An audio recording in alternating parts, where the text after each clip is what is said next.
말씀으로 하루를 여는 복된 새벽에 하나님이 우리에게 주시는 귀한 말씀은 구약성경 욥기서 38장 1절에서 4절까지입니다.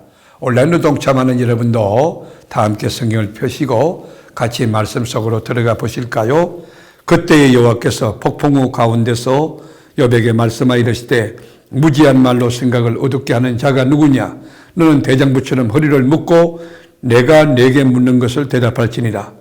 내가 땅에 기초를 놓을 때에 네가 어디 있었느냐? 네가 깨달아 알았거든 말할지니라. 아멘. 욥기서를 읽어보면 욥의 세 친구 그리고 엘리후가 욥에 대해서 이해하지 못하는 부분이 있었습니다. 그것은 다 망했는데, 다 쓰러지고 이미 완전히 초토화됐는데, 그런데도 욥은 당당한 것입니다. 욥 사이에 껴있던 사람들 그리고 사탄도 이 세 친구들 다 떠났습니다. 이젠 욥만 남았고 하나님만 거기 계십니다.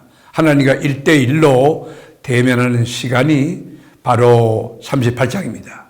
이 세 친구와 일관되게 주장한 인과응보의 논리가 옳은 것인지, 아니면 엘리후의 말처럼 정말 하나님의 주권에 대하여 반역하는 죄를 짓고 있는 것인지 하나님께서 여기 침묵하고 계신 겁니다.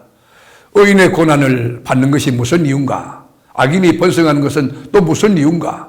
의로운 사람이 왜 불의한 고통을 받아야 하는지 하나님은 침묵하고 계신 것입니다. 그리고 다른 말씀하십니다. 나는 이러한 재앙과 재난을 받을 만한 잘못을 하지 않았는데 당신이 정확하게 이야기해달라고 요청을 했지만 하나님은 다른 말씀을 합니다. 욥이 잘했다 못했다 그런 내용 나오지 않습니다. 네가 뭘 봤느냐, 이걸 어떻게 이해했느냐 물으십니다. 우리가 여러분 하나님께 기도할 때도 마찬가지죠. 하나님의 반응이 내가 원하는 그 응답이 아니올 수 있습니다. 어려운 문제가 해결되지 않을 수도 있습니다. 내가 원하는 답이 딱딱 떨어지지 않을 때에 하나님이 정말 살아계신가, 하나님이 내 기도를 들으시는가, 아마 평생 가슴앓이를 하는 경우도 있을 겁니다. 욥에게 직접적으로 이건 네 죄 때문이야, 아니면 그것과 상관이 없이 된 거야, 하나님은 그렇게 말씀하지 않으셨어요. 어떤 것도 연관을 지어서 말씀하지 않으시고 전혀 다른 이야기를 하고 계십니다.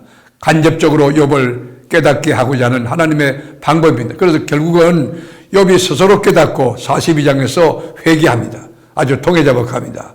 하나님께서 너 죄 지은 게 아니야, 걱정하지 마라, 고통에는 뜻이 있다, 그런 말씀도 하지 않으셨습니다.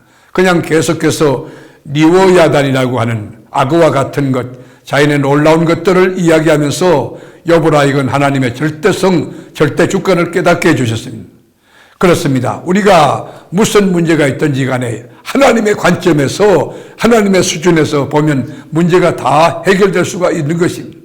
우리가 여러분 인생을 살 때에 그 창조하신 하나님의 세계의 위대하심과 지구의 기초, 바다의 경계, 그리고 물을 통제하심, 아침에 뜨는 태양, 그리고 저녁에 지는 노을, 깊은 바닷속, 그리고 생물들이 움직이는 거, 빛과 어둠의 조화, 또 기후, 천체들의 별들의 신비를 우리 인간의 이성으로 어떻게 알 수 있습니까? 과학의 힘으로 다 파헤칠 수 있습니까? 그렇지 않습니다. 한 피조물에 불과한 인간의 무지함과 한계에 대하여 주님이 말씀하시기를 누가 아침을 오게 하는가? 누가 성실하게 매일마다 새벽을 우리에게 주시는가? 저 깊은 바다의 깊음과 죽음의 신비로운 세계와 땅의 깊은 구원이 시작되는 자리까지 주님이 창조하시는데, 하나님이 창조하시는 게 너희가 그것을 아는가? 그렇게 질문하시는 것입니다. 사랑하는 교회 여러분, 우리가 사는 삶의 현장이 너무 깜깜하고 암울하고 어렵다 할지라도 아침을 밝혀 이 태양이 떠오르게 하시는 하나님의 성실하심과 생명 주시는 하나님을 기억하고, 그리고 믿음을 가지고 감사하며 오늘도 하나님의 음성을 듣고 여러분 승리해가는 복된 진리에 속한 언약의 백성이 될 수 있기를 주님의 이름으로 축복합니다. 기도하겠습니다. 하나님, 우리 인생이 오리무중 같고 하나님은 여전히 침묵하시고 우리는 목이 터지라 외쳐 기도해도 주님이 응답이 없을 때 과연 하나님이 살아계시는가, 내 기도를 듣고 계시는가 의아해하며 그리고 낙심자절할 때도 있습니다.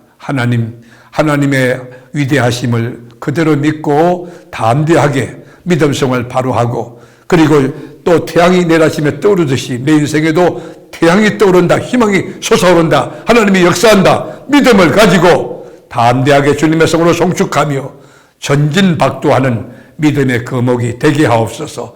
오늘도 넉넉히 이기게 하시고 승리케 하시는 예수님의 이름으로 간절히 축복하며 기도드리옵나이다. 아멘.